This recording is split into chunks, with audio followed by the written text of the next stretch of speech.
Hello everyone, I welcome you all to Desire IAS platform. आज हम discuss करेंगे fifth edition of Laxmikanth book. इस series में हम कंप्लीट लक्ष्मीकांत बुक को डिस्कस करेंगे। तो ये जो है पहला लेक्चर है जिसमें हम पूरे लक्ष्मीकांत बुक को line to line word to word discuss करेंगे। बाकी देखिए, अब आपके दिमाग में ये ख्याल जरूर आया होगा कि लक्ष्मीकांत बुक को तो आप खुद भी पढ़ सकते हैं, मार्केट में बुक अवेलेबल है, आप उसको खरीद के पढ़ सकते हैं, या फिर नेट पे पीडीएफ अवेलेबल है, आप उससे पढ़ सकते हैं। तो देखिए, कई लोग हैं जो कॉमर्स के स्टूडेंट हैं, जो साइंस के स्टूडेंट हैं, जो बीटेक के स्टूडेंट हैं, या फिर ऐसे स्टूडेंट जिनका आर्ट साइड तो है, बीए तो है, लेकिन उन्होंने कभी पॉलिटी पढ़ी नहीं, तो उनके लिए काफ़ी ज़्यादा डिफ़िकल्ट होता है अंडरस्टैंड करने में पॉलिटी को। तो देखिए, अगर आप इस वीडियो को अच्छे से सुनेंगे तो आपको जो है एक तरीके से मैं यहीं पे पूरी बुक को अच्छे से लाइन टू लाइन समझाऊंगा, और मैं आपको हर एक वर्ड को, हर एक लाइन को, कौन से प्रोविज़न कहाँ से लिए गए, कैसे आए, क्यों आए, और बाकी जो करंट रिलेटेड इशूज हैं उनसे वो भी बताते हुए चलूँगा। बाकी देखिए, ये उन स्टूडेंट के लिए भी काफ़ी ज़्यादा हेल्पफुल होगा जो स्टूडेंट वर्किंग एस्पिरेंट हैं। जैसे जो लोग जॉब कर रहे हैं तो उनका काफ़ी ज़्यादा टाइम लग जाता है ट्रैवलिंग में। तो जब वो ट्रैवल कर रहे हैं तो वो चाहें तो ये यूट्यूब लेक्चर को सुनते हुए जा सकते हैं, और उसके बाद फिर आराम से वो अपने जहाँ जाना चाहते हैं वहाँ भी पहुँच जाएंगे जहाँ ट्रैवल करके, और बाकी उनका लक्ष्मीकांत का कुछ पोर्शन भी कंप्लीट हो जाएगा। या फिर जो हमारी बहनें हैं जो हाउसवाइफ वगैरह हैं, तो उनके लिए भी काफ़ी ज़्यादा हेल्पफुल होगा, क्योंकि उनके पास तो वैसे भी टाइम काफ़ी ज़्यादा कम ही रहता है, काफ़ी मुश्किल से टाइम निकाल पाती हैं वो लोग। तो वो चाहे तो यूट्यूब पे लेक्चर लगा ली और घर के काम भी कर रही हैं, तो उनका एक बोलूँ तो एक पन दो काज हो जाएगा। तो देखिए, आगे मैं बोलूँ तो इस वीडियो लेक्चर से आप अपने टाइम का 100% यूटिलाइजेशन कर लेंगे। ठीक है दोस्तों। और बाकी जैसा कि आप सभी जानते हैं कि डिजायर आईएएस का मोटो ही है, education should be free of cost. ठीक है, जो भी कोचिंग्स हैं लाखों रुपए लेती हैं, ठीक है, और सिलेक्शंस भी सभी का नहीं हो पाता जो बच्चे देते हैं, और सब लोग पूरा कोचिंग्स की फ़ीस नहीं अफोर्ड कर पाते हैं। क्यों? क्योंकि देखिए, कोई किसान का लड़का है, कोई उतने बड़े घर से नहीं बिलोंग करता है कि लाखों रुपए दे सके कोचिंग्स में, तो उन बेचारे एस्पिरेंट का क्या। तो डिजायर आईएएस उन्हीं लोगों के लिए है। बाकी आपके फ्रेंड्स वगैरह में भी काफ़ी बच्चे ऐसे होंगे जो कोचिंग्स की इतनी फ़ीस ना अफोर्ड कर पाएँ, तो आप जो है उनकी भी मदद कर सकते हैं। अगर आप ये वीडियो देख रहे हैं तो आप इस वीडियो को वहाँ भी शेयर कर सकते हैं, उनके पास शेयर कर सकते हैं। तो देखिए, डिजायर आईएएस का मोटो ही है कि ये जो एजुकेशन ये फ्री ऑफ कॉस्ट रहे। एजुकेशन का पैसा तो नहीं है, नहीं लगना चाहिए। बाकी जो एस्पिरेंट तैयारी कर रहे हैं वो चाहें तो डिजायर आईएएस पे काफ़ी ढेर सारी वीडियोज़ हैं, आप उसको जो है देख सकते हैं। इकोनॉमिक्स के लिए काफ़ी बेहतरीन वीडियो सर ने बनाई है, आप उसको देखिए, और आप अपने प्रिपरेशन को 100% इस बार पूरा एफर्ट जी जान लगा के आप इस बार प्रीलिम्स दीजिए। और मैं खुद दुआ करता हूँ भगवान इस बार आपका प्रीलिम्स जरूर क्रैक होगा। मेहनत कभी दोस्तों बेकार नहीं जाती है। तो देखिए, चलिए आगे बढ़ते हैं। आज मेरा ये फर्स्ट लेक्चर है दोस्तों, और हाँ, आज हम डिस्कस करेंगे चैप्टर नंबर 3 को। तो देखिए, स्टार्टिंग हम किससे कर रहे हैं? चैप्टर नंबर 3 से। तो देखिए, यहाँ पे अब आपको लगे कि एक दो चैप्टर्स जो हैं, हिस्टोरिकल बैकग्राउंड और जो मेकिंग ऑफ द कॉन्स्टिट्यूशन है, वो मैंने क्यों छोड़ दिए। तो देखिए, छोड़ूंगा तो मैं कुछ नहीं, हर एक लेक्चर को पढ़ाऊंगा अच्छे से। लेकिन हाँ, ये है स्टाइल डिजायर आईएएस का कि कोई भी डिफ़िकल्ट काम भी हो तो उसको काफ़ी इजी वे में कराना। आप भरोसा रखिए हम पे और लगे जुड़ जाइए दोस्तों। तो देखिए, आज हम जो चैप्टर डिस्कस करेंगे उस चैप्टर का नाम है salient feature of the constitution. ठीक है, तो आज पहले हम इस चैप्टर को डिस्कस करेंगे, उसके बाद हम डिस्कस करेंगे चैप्टर नंबर 4, 5, 6, 7 एंड 8। उसके बाद फिर आगे बढ़ेंगे चैप्टर नंबर 1, 2 पे, जिससे एक्चुअली बात ये है कि ये जो चैप्टर है ये आपका बेस है। अगर आपका बेस मजबूत है तभी आपकी जो बिल्डिंग है वो टिक पाएगी। तो देखिए, चलिए स्टार्ट करते हैं। ठीक है, तो सबसे पहले मैं आपको ये बताना चाहूँगा कि ये जो वीडियो होगी स्टार्ट होगी चैप्टर 3 से, ठीक है। तो अब देखिए आपके दिमाग में ये कन्फ्यूजन आएगा कि क्यों मैं चैप्टर 3 से स्टार्ट कर रहा हूँ। तो ऐसा इसलिए क्योंकि देखिए इस चैप्टर में आपको हमारे कॉन्स्टिट्यूशन के जितने भी फीचर्स हैं उसके बारे में बताया गया है कि हमने इस कॉन्स्टिट्यूशन को कहाँ से लिया है, किस तरीके से ये बना है, इन सब बारे में, उसमें कौन कौन से आर्टिकल्स हैं, मतलब कि एक आपको एक तरह से जिस्ट मिल जाएगा हमारे कॉन्स्टिट्यूशन के बारे में, ठीक है।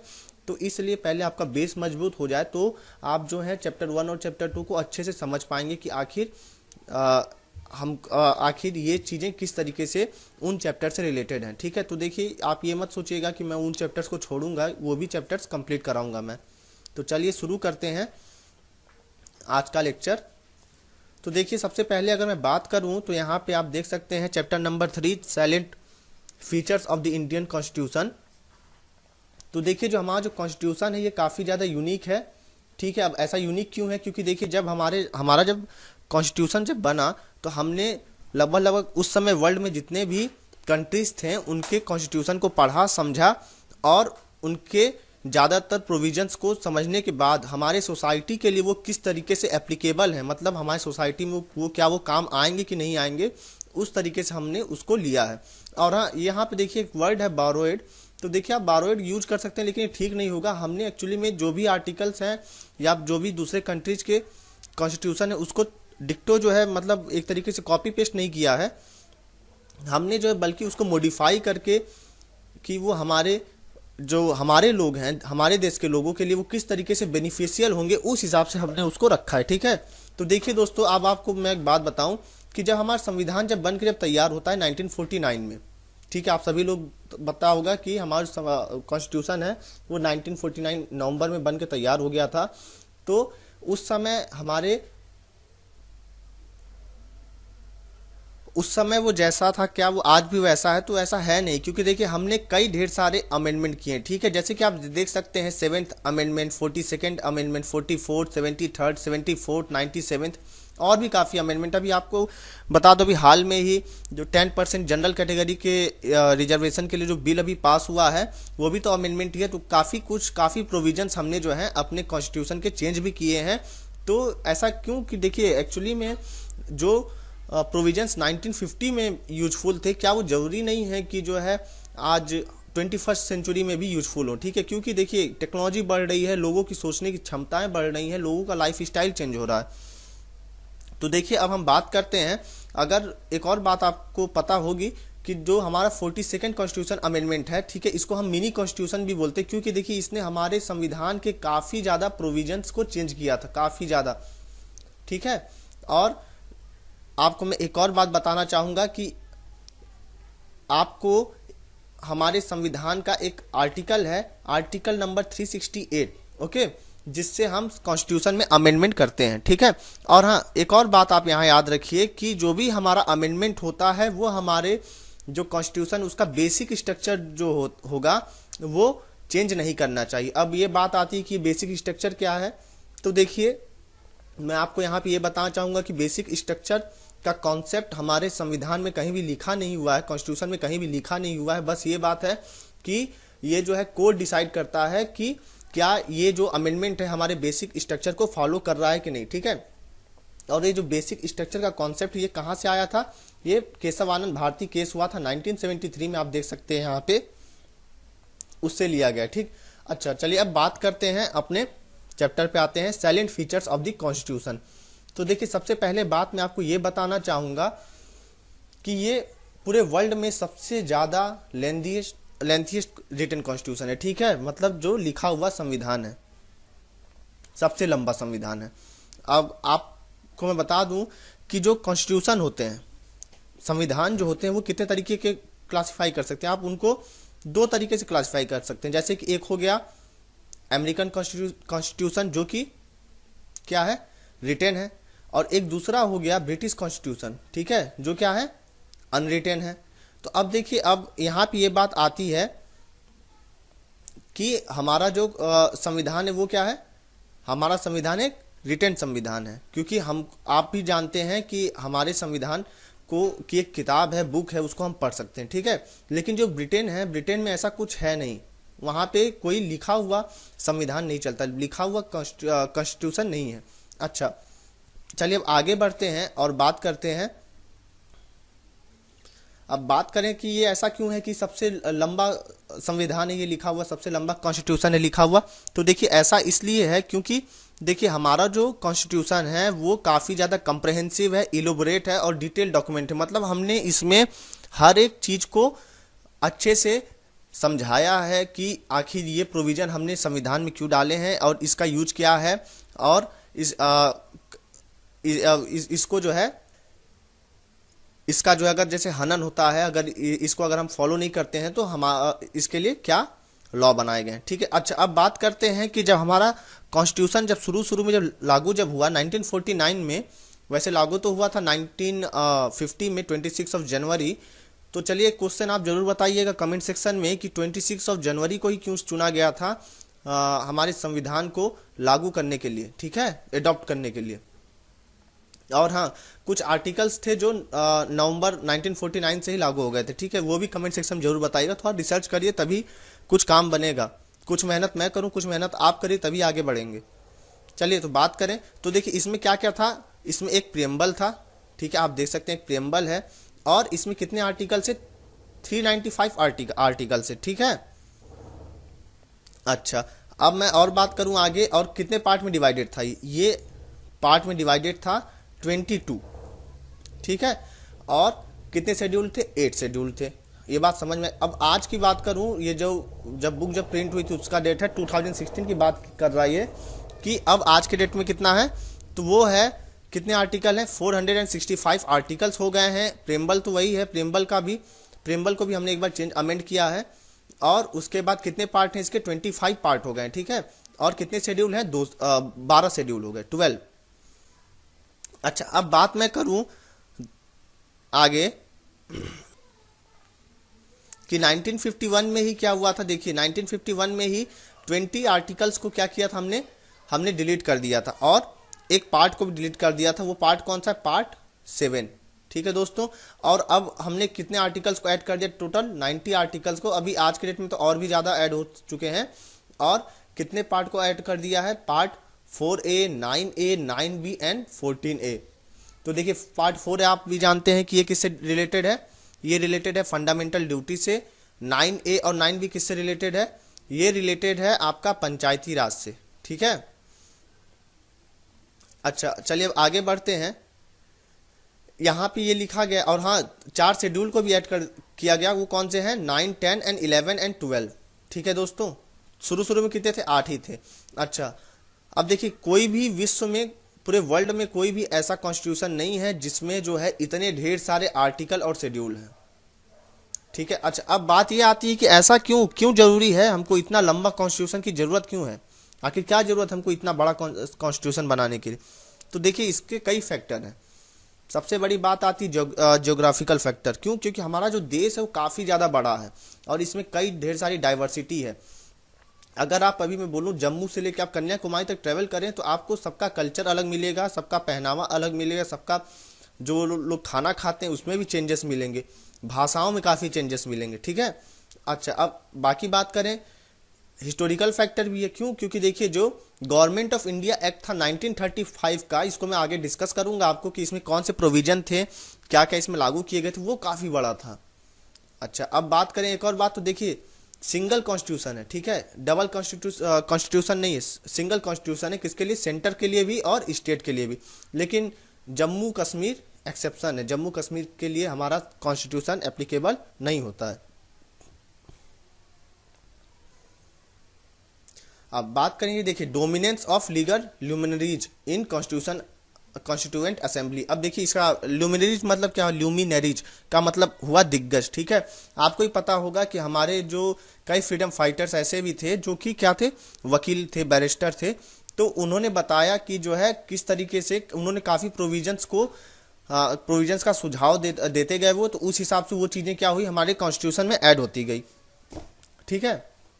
अच्छा अब बात करें, जो constitution contains not only fundamental principle of governance but also detail administrative provision. अब देखिए इसमें खाली हमको सरकार कैसे चलानी है इसी के बारे में नहीं बताया गया है, हमको सरकार को एडमिनिस्ट्रेट कैसे करना इसके बारे में भी बताया गया है, ठीक है। और बात करें आगे चल के, हम बात करें अदर, आगे मैं बात करूं तो देखिए जो भी कन्वेंशन थे, पॉलिटिकल कन्वेंशन थे, ठीक है, वो जो भी थे वो भी हमारे संविधान में ऐड किए गए हैं। जैसे कि अगर मैं बात करूं कन्वेंशन का मतलब क्या हो गया, कन्वेंशन का मतलब वो चीज़ें, प्रथा आप कह सकते हैं, ठीक है।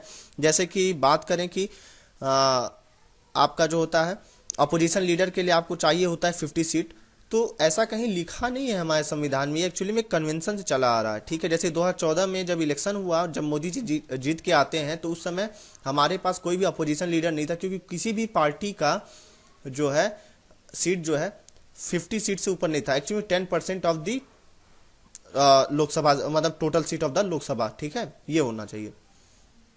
चलिए आगे बात करते हैं।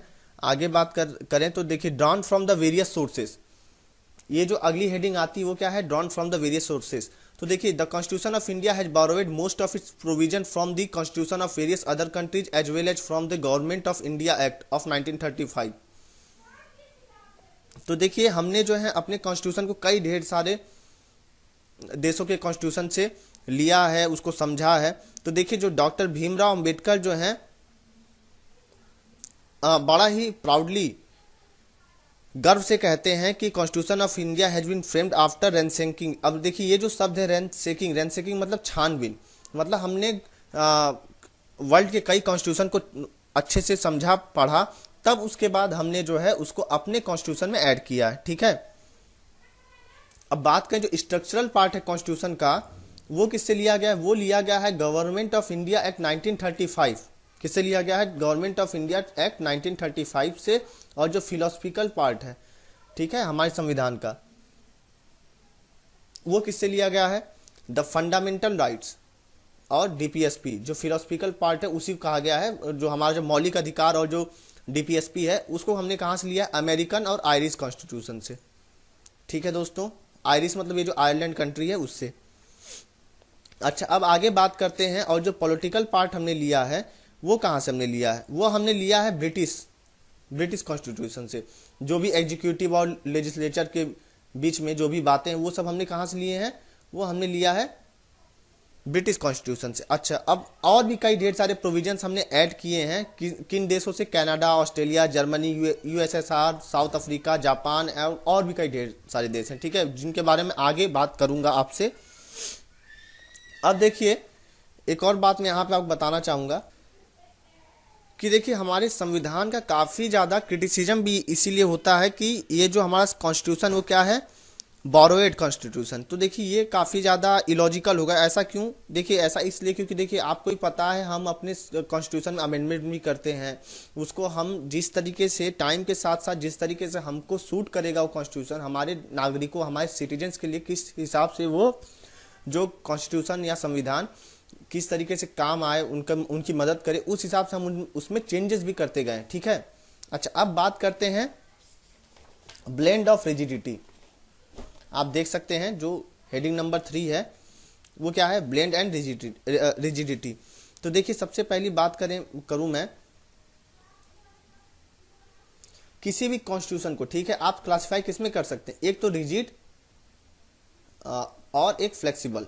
अब देखिए रिजिड और फ्लेक्सिबल का मतलब क्या हो गया, रिजिड मतलब कि जिनमें अमेंडमेंट करना काफ़ी आसान ना हो, उसके लिए काफ़ी ज़्यादा प्रोविजन हो। जैसे कि आप कह सकते हैं जो विश्व में, पूरे वर्ल्ड में सबसे ज़्यादा रिजिड कॉन्स्टिट्यूशन है, ठीक है, सबसे ज़्यादा रिजिड कॉन्स्टिट्यूशन जो है वो कौन सा है, वो है अमेरिका का कॉन्स्टिट्यूशन। उसके लिए स्पेशल प्रोसीजर की जरूरत होती है किसी भी अमेंडमेंट के लिए। और फ्लेक्सिबल कॉन्स्टिट्यूशन मतलब क्या हो गया, जिसको हम काफ़ी आसानी से उसमें अमेंडमेंट कर सकें, काफ़ी मतलब हमको किसी से ज़्यादा स्पेशल प्रोसीजर की जरूरत नहीं है उसमें। तो वो सबसे फ्लेक्सिबल कॉन्स्टिट्यूशन कौन सा है, हमारा ब्रिटिश कॉन्स्टिट्यूशन। अच्छा एक और बात मैं बताऊंगा आपको, यहाँ पे आपको नोट्स बनाने की जरूरत नहीं, क्योंकि डिजायर आईएएस ने आपको हैंड रिटन नोट्स प्रोवाइड कराए हैं। और वो आपको कहाँ मिलेंगे, हमारे वेबसाइट डिजायर आईएएस के, या फिर टेलीग्राम चैनल जो है हमारा, उस पर आप देख सकते हैं, ठीक है। आपको हर एक नोट्स मिल जाएंगे उसमें। तो आप नोट्स ना बना के अच्छे से खाली सुनते जाइएगा लेक्चर, और मेरे साथ बने रहिएगा, मेरे हर एक वर्ड को जरूर कैच करने की कोशिश करिएगा, ठीक है।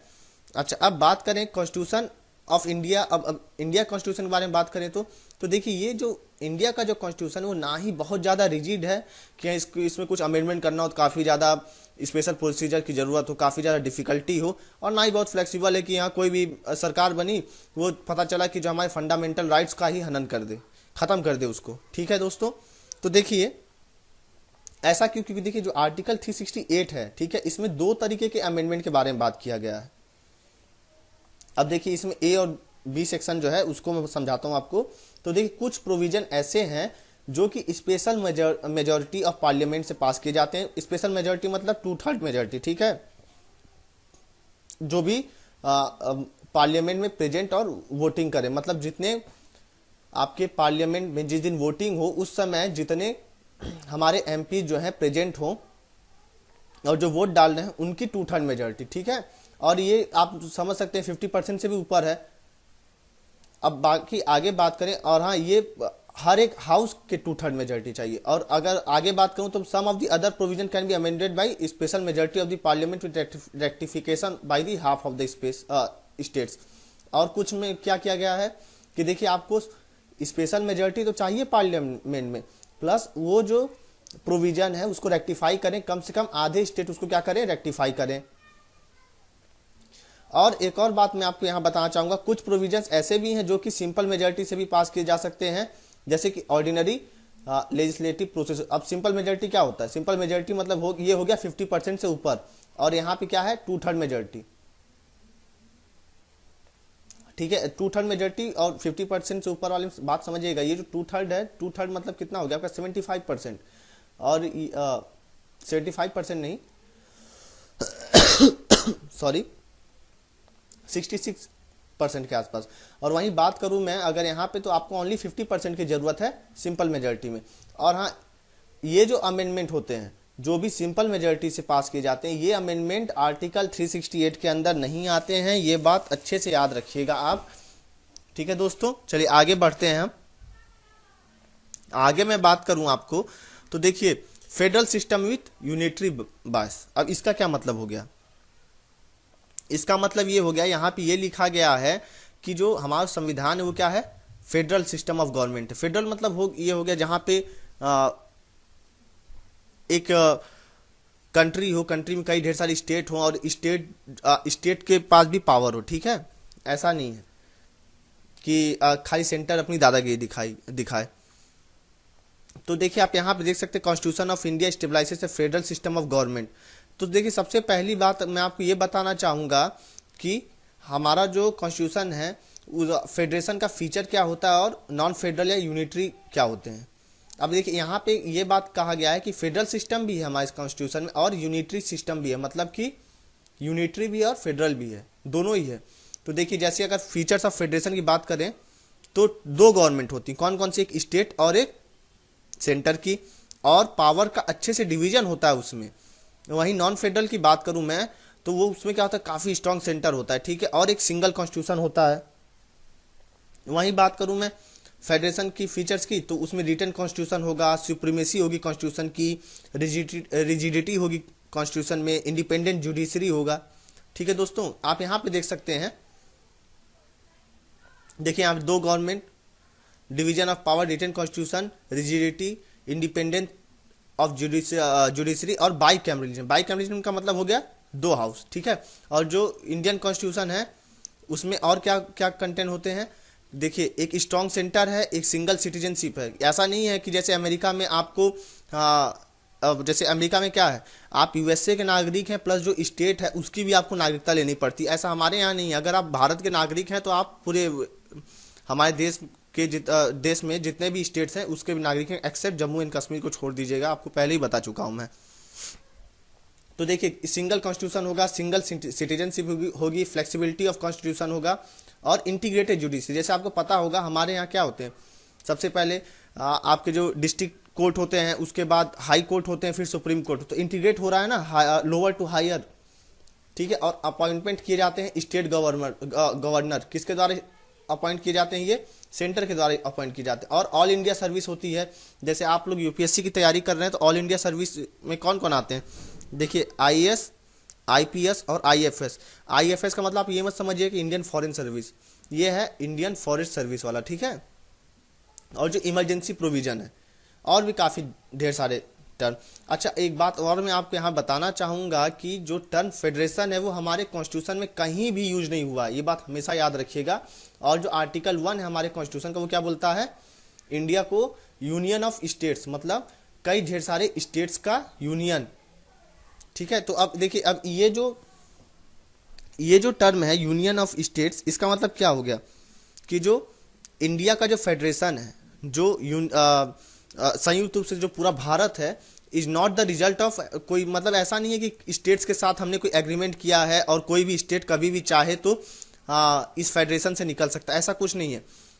ठीक है, हमने जो है कोई किसी के साथ किसी स्टेट से एग्रीमेंट नहीं किया, और कोई स्टेट अगर चाहे कि इस फेडरेशन से निकल जाए तो ऐसा भी नहीं कर सकता, लेकिन अमेरिका में ऐसा कर सकते हैं। ठीक, अच्छा, अब बात करते हैं हमारे जो कॉन्स्टिट्यूशन है, इसीलिए हर एक जो भी हमारे पॉलिटिकल फिलोसफर हैं उन्होंने कई ढेर सारी बातें की हैं इसके बारे में। जैसे कि अगर मैं बात करूं तो federal in form but unitary in spirit, मतलब कि अगर स्ट्रक्चर की बात करें तो फेडरल है, लेकिन जो इसका जो आत्मा या सोल है वो किस तरीके से है,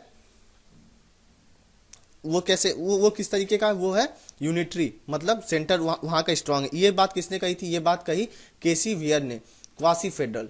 ठीक है, अच्छा, और बार्गेनिंग फेडरलिज्म कहा गया है किसके द्वारा, मॉरिस जोन्स के, मतलब कि जबरदस्ती का फेडरलिज्म हम बोलते हैं, एक्चुअली हमारे यूनिटरी है। और उसका देखिए कॉपरेटिव फेडरलिज्म कहा गया है ग्रैनविल ऑस्टिन के द्वारा, और federation with a centralising tendency, ये इसको किसने कहा है, इवॉर जेनिंग्स ने। और भी कई ढेर सारे, अब वो सारे कोई जरूरी नहीं है, बाकी आप ये जो स्टेटमेंट्स हैं आप इसको यूज कर सकते हैं जब आपका मेंस का पेपर हो, आप उसमें समझाने के लिए। चलिए आगे बढ़ते हैं। अब देखिए पांचवा जो हेडिंग वो क्या है, पार्लियामेंट्री फॉर्म ऑफ गवर्नमेंट। अब आपके दिमाग में ये आएगा कि हमने पार्लियामेंट्री फॉर्म ऑफ गवर्नमेंट क्यों चुना, ऐसा हमने क्यों नहीं किया कि जो है हमारे यहाँ भी जैसे अमेरिका के प्रेसिडेंट के हाथ में सबसे ज़्यादा पावर होती है, उसी हिसाब से हम भी वही करते। तो देखिए हमारा जो कॉन्स्टिट्यूशन है उसने किसको चुना है, British parliamentary system rather than American presidential system of government. तो हमने किसको चुना, ब्रिटेन का जो पार्लियामेंट्री सिस्टम है उसको चुना है, ना कि अमेरिका के प्रेसिडेंशियल सिस्टम को।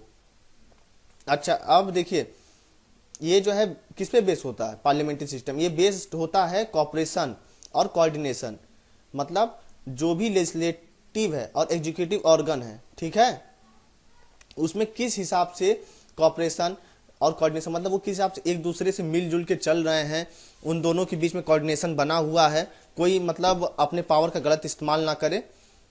ठीक है, तो उसके लिए पार्लियामेंट्री सिस्टम ज़्यादा बेटर होता है। वहीं प्रेसिडेंशियल सिस्टम की बात करूं तो इसमें क्या होता है, doctrine of separation of power between two organ. इसमें क्या होता है, इसमें क्या रहता है, इसमें कि जैसे दो ऑर्गन है, हमारा जो एग्जीक्यूटिव है और लेजिस्लेटिव है, इसमें जो है सेपरेशन ऑफ पावर किया जाता है, मतलब पावर को बांटा जाता है, इस हिसाब चलता है। लेकिन वहीं हमारा जो पार्लियामेंट्री सिस्टम है उसमें क्या होता है, उसमें होता है कॉपरेशन और कोऑर्डिनेशन, किसमें, लेजिस्लेटिव और एग्जीक्यूटिव ऑर्गन में। अच्छा, एक और बात मैं आपको बताना चाहूंगा, यहाँ पे नोटेबल पॉइंट है, पार्लियामेंट्री सिस्टम सिस्टम को हम क्या बोलते हैं, Westminster model of government. अच्छा, अब बात करेंगे आपकी वेट मिनिस्टर क्यों बोलते हैं, तो देखिए लंदन में एक जगह है, ठीक है, उसी के नाम पे रखा गया है। ठीक है दोस्तों, चलिए अच्छा, अब एक और बात देखिए, पार्लियामेंट्री फॉर्म ऑफ गवर्नमेंट में सॉरी बात करूं मैं, तो जो पार्लियामेंट्री सिस्टम है ऐसा नहीं खाली सेंटर पे लागू, ये जो है स्टेट में भी लागू है। और एक और बात बताना चाहूंगा, जो पार्लियामेंट्री सिस्टम ऑफ गवर्नमेंट होता है वो काफी ज्यादा रिस्पॉन्सिबल होता है। रिस्पॉन्सिबल, अब रिस्पॉन्सिबल क्यों रहता है, अब आप ये पूछेंगे, क्योंकि देखिए उनको दोबारा जो है जाके वोटिंग करनी है। अब मान लीजिए मोदी जी ने ही अभी जो इलेक्शन ईयर चल रहा हमारा, अभी जो भी इन्होंने पिछले 5 सालों में जो भी लॉ बनाए, किस हिसाब से देश को चलाया, उसी के थ्रू ही तो वोट मांगे कि हाँ हमने देखी ये काम किए। ठीक है दोस्तों, अच्छा अब आगे बात करें हम, तो देखिए यहाँ पे प्रेजेंस होता है किसका, नॉमिनल और रियल एग्जीक्यूटिव का, और मेजॉरिटी पार्टी क्या करती है, रूल करती है। तो देखिए यहाँ पे मैं आपको बताना चाहूंगा नॉमिनल मतलब क्या हो गया, नॉमिनल और रियल एग्जीक्यूटिव। देखिए नॉमिनल एग्जीक्यूटिव वो जो सिर्फ नाम का, जैसे कि हमारे यहाँ प्रेसिडेंट जो है हेड होते हैं स्टेट के या गवर्नर, लेकिन चलती किसकी है, सीएम की या पीएम की। तो देखिए नॉमिनल मतलब आप रिलेट कर सकते हैं गवर्नर और रियल मतलब पीएम, प्राइम मिनिस्टर। और यहाँ आपको पता है जो भी मेजॉरिटी पार्टी जो जिसका बहुमत होता है वो रूल करता है सेंटर पे। ठीक है दोस्तों, चलिए आगे बढ़ते हैं। और हाँ, जो कलेक्टिव रिस्पॉन्सिबिलिटी होती है एग्जीक्यूटिव की वो किसके द्वारा रहती है? जो भी हमारे मिनिस्टर है ना, उनकी जो कलेक्टिव रिस्पॉन्सिबिलिटी होगी वो किसके लिए होगी? लेजिस्लेटर के लिए। जैसे कि जो भी हमारे मिनिस्टर हैं, जो एमपीज हैं लोकसभा में, उनका जो कलेक्टिव रिस्पॉन्सिबिलिटी किसके लिए है? लोकसभा के लिए।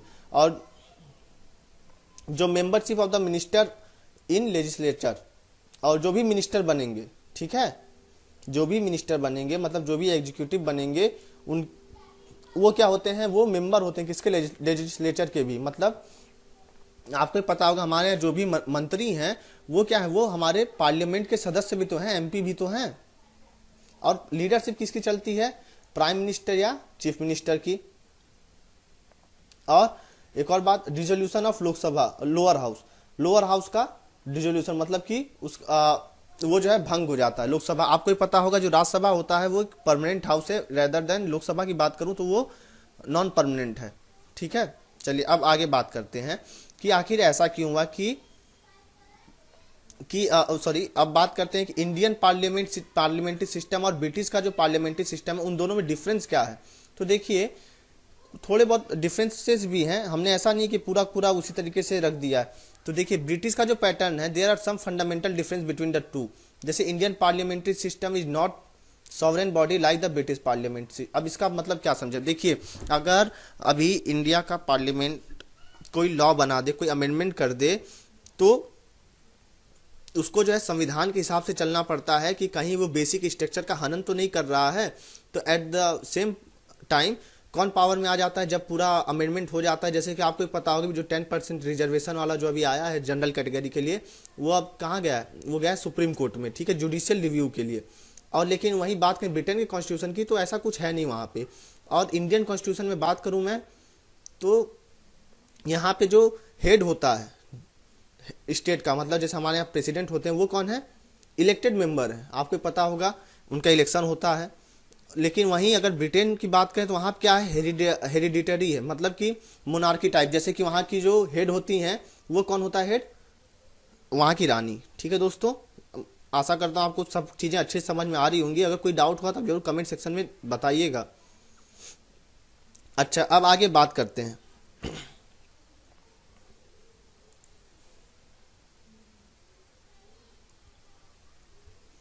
आगे मैं बात करूं, देखिए चाहे इंडिया हो चाहे ब्रिटेन हो, ठीक है, अगर मैं बोलूं तो जो सबसे सिग्निफिकेंट रोल है, जो क्रूशियल रोल है, मतलब वो जो सारे डिसीजंस लेता है वो कौन लेता है? प्राइम मिनिस्टर लेता है, ठीक है। लेकिन किसके नाम पे लिया जाता है? प्रेसिडेंट के नाम पे लिया जाता है, ठीक है। आपको पता होगा जो हमारा जो प्रेसिडेंट है वो किसके एडवाइस पे काम करता है? वो काम करता है काउंसिल ऑफ मिनिस्टर के। ठीक है दोस्तों, अच्छा चलिए अब आज का लेक्चर यहीं ख़त्म करते हैं। आगे मैं इसके आगे से कंटिन्यू करूँगा कल। तो आप जो है इस चैनल को सब्सक्राइब कर लीजिएगा, जिससे कि मेरे जितने भी आगे के लेक्चर हैं, जो जैसे कि अभी इसी चैप्टर में काफ़ी पॉइंट्स अभी बचे हुए हैं, उन सबको मैं अच्छे से डिस्कस करूंगा, ठीक आज ही की तरह एक एक लाइन को। और आप बेल आइकन को भी जरूर दबाइएगा। Thank you so much friends, God bless you all.